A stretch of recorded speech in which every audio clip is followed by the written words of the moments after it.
2017 to provide for the establishment of a 10-member National Health Services Commission. The functions of the commission shall include to set and regularly review norms and standards on the transfer of health workers at the inter-country level and health workers from one level of government to the other, as well as facilitate resolving disputes between employers and health workers in the public service, both at the national and county levels, and accredit health institutions. Now, we want to pick the mind of Seth Panyako, who is the Secretary General of the Kenya Union of Nurses. Good morning, sir. And let's get your let me get your quick reaction to the proposals. You are on record calling for the establishment of the Health Services Commission. Is that what you are looking for?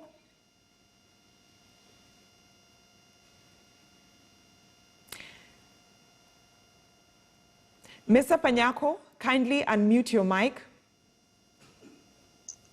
Sorry, Brenda, I want to say from the onset that that is not the commission that we have been looking for. We have been shortchanged as health workers of this country. We have one that can be overlooked. We have one that can, our views not been considered by those who are charged with the responsibility of ensuring that the health sector of this country that has been limping for decades does not continue to limp at the expense of the Kenyan people, especially the poor majority who cannot afford services in private healthcare facilities. You have started by introducing that the proposal intends to amend the Health Act to introduce the Health Service Commission. We are looking for Health Service Commission anchored in the Constitution of Kenya, which is supposed to be a constitutional body and not a body that is actually a statutory body like the Health Oversight Authority.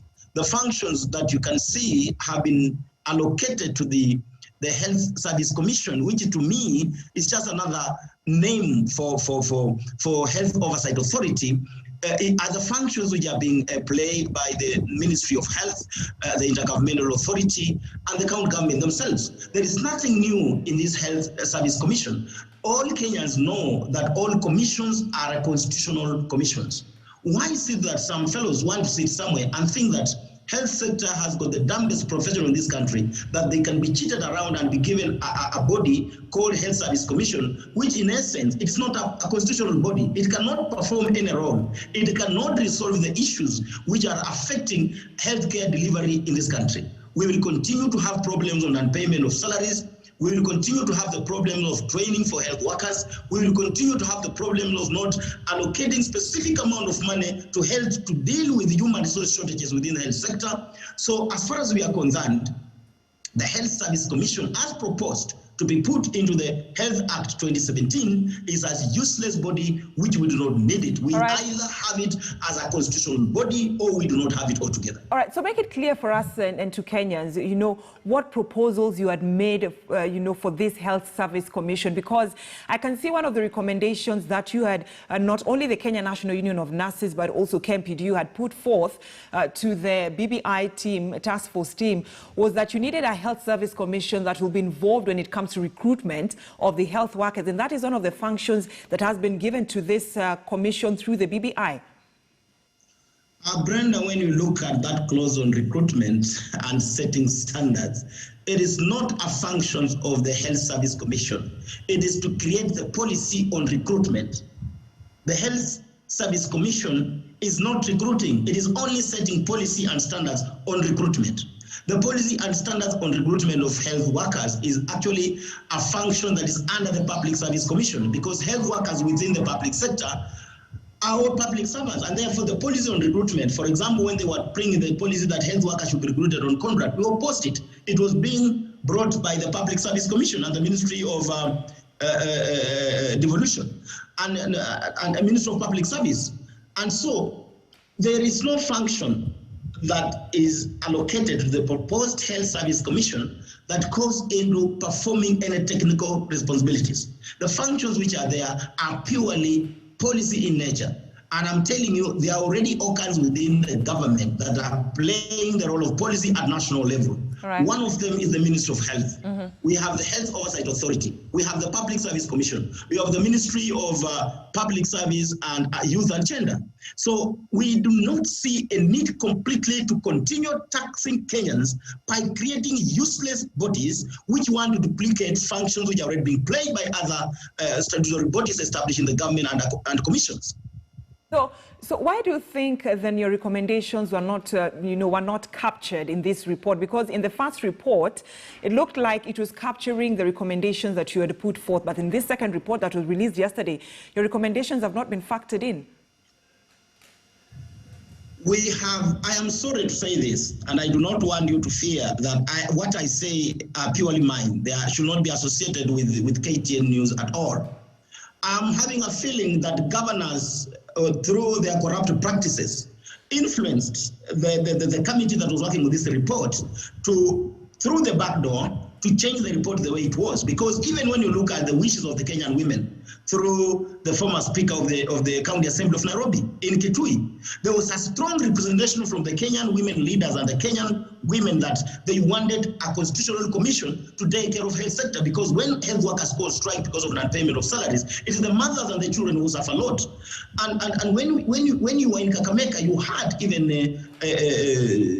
Court Secretary General said there should be establishment of the Health Service Commission together with the scrapping of SRC. The same was said in Mombasa, the same in Kitui. The first BBI report reflected the wish and interest of the common mwananchi. When you go on the ground, common mwananchi, the one who sells groundnut, ule yako anauza njuku, ule anauza nyanya, ule ana bodaboda, anasema kwamba anataka health irudi national. Lakini sisi kama washikadau, the key stakeholders in the health sector, we were saying we don't want health to go back to the national government. We want to have a constitutional body that's independent, that can manage health sector, because health was not any better in the Ministry of Health. And health is now worse. It is in ICU at the county government level. So you can see clearly that the wishes of the Kenyan people in BBI 1 were properly captured. But in BBI 2, Oparanya and his team went through the back door through corrupt means and doctored that report. But Mr. And Panyako, we are contemplating many ways to approach this. Mr. Panyako, just allow me to cut you short. Just allow me to. The report should not be this. Just allow me to cut. All right, Mr. Panyako, just allow me to cut you short. But kindly, can you substantiate your claims that it is the Council of Governors that does not want this national health, the Health Service Commission, to be put in place as recommended by the union officials? That is very true. There's nothing to be substantiated. I will tell you the way Saronei said in Parliament when Martin Shkuku said that Kanu had died. And when he was, when the speaker was moved towards Saronei at that time to ask Martin Shkuku to substantiate, Saronei said there was nothing to be substantiated. That is the obvious. So there is nothing to be substantiated here. It is the obvious. Governors have been fighting against the people of Kenya, because when you go on the ground, Brenda, I'm telling you, talk to that mother, that mama who's selling onions, who's selling groundnut. Atakwambia tunataka health irudi national government. So this idea that we do not deserve to have, you know, it is so paradoxical. It's embarrassing to the world to say that health workers in Kenya are playing a critical role in ensuring the country's health, especially during this COVID-19 pandemic. And we have done a good job. We are dying, our colleagues have died. And yet, when it comes to the issues affecting health workers, we are relegated. You are saying you want to create a constitutional health service commission in an act of parliament. Right. And you want, you know, let me say something that I am a nurse by profession. Doctors go to university as the top brain in this country. We should accept that. They score A's in everything. And these are the people, these drafters are treating as their daft people who don't understand things that they want to be given. Panyako. And a statutory body in the names of a health service commission. It is like taking a cloth which is meant for a 120 kilogram person and you want to fit on a child of 10 kilograms. Right, so Mr. Panyako, all commissions in this country are known by Kenyans that they are constitutional commissions and not statutory bodies. So for you, the commission that has been proposed, it's a statutory body and not a constitutional commission. So what is the way forward for the union officials within the health sector? Because your sentiments have not been captured in this second report. Number one is that we are having a press conference today at 12 noon. We as health workers leaders will be giving our views, and we shall be rejecting the report in that aspect. That's number one. Number two is that we are exploring ways of moving to court to stop any further discussion on the BBI report if what was captured in the first BBI 1 has been doctored, because the essence of BBI 2 was to add and improve on the first BBI report. It was not to remove and doctor it and conjecture it. It was not like that. Three is that we are also exploring ways of ensuring that on the floor of the parliament, the bill is actually, when you look at it, they said all bills in parliament dealing with the change of the constitution were to be put in the BBI report. But we have several bills in parliament by different members of parliament that dealt with the issue of amending the constitution of Kenya to introduce the Health Service Commission. These drafters deliberately decided to leave out those bills because they already had what they wanted to achieve. And so we want to front at that level on the floor of the parliament that a bill is introduced to change the constitution to introduce the Health Service Commission as a constitutional body. The last one, the fourth one, which we are beginning next week, by Friday, we shall be giving another press statement. We are drafting our own bill by Friday next week. One, the bill is ready. The other week, we shall roll out to all 47 county government to begin collection of 1 million signatures so that we can have a constitutional review process. One of the things that I love, there are a few things that are in that constitution, the BBI report, I don't want to go there. Another thing that is touching on workers living around the health sector alone now, we have the issue of SRC. The views of all stakeholders, including Parliament, including National Assembly, including everybody in Kenya, including public servants, was that we need to do away with salaries and remuneration commission, or we need to redefine her mandate.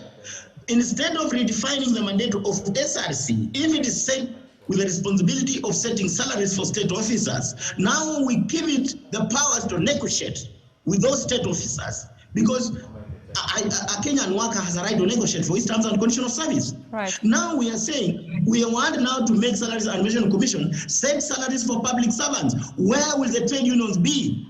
If we approve this BBI, I can tell you for free, trade union movement in Kenya will be dead. All right. And we will not allow trade union movement in Kenya to die. All right. So and when I was looking at that report yesterday, I noticed one interesting thing about the acknowledgement of the people who gave their views to the BBI task force. And surprisingly, the Kenya National Union of Nurses, which you lead, and the KMPDU, the acknowledgement was not there. Did the two unions present their sentiments to the BBI task force? It is true, Brenda. I have told you that our views were not even considered. No one opened even a single page.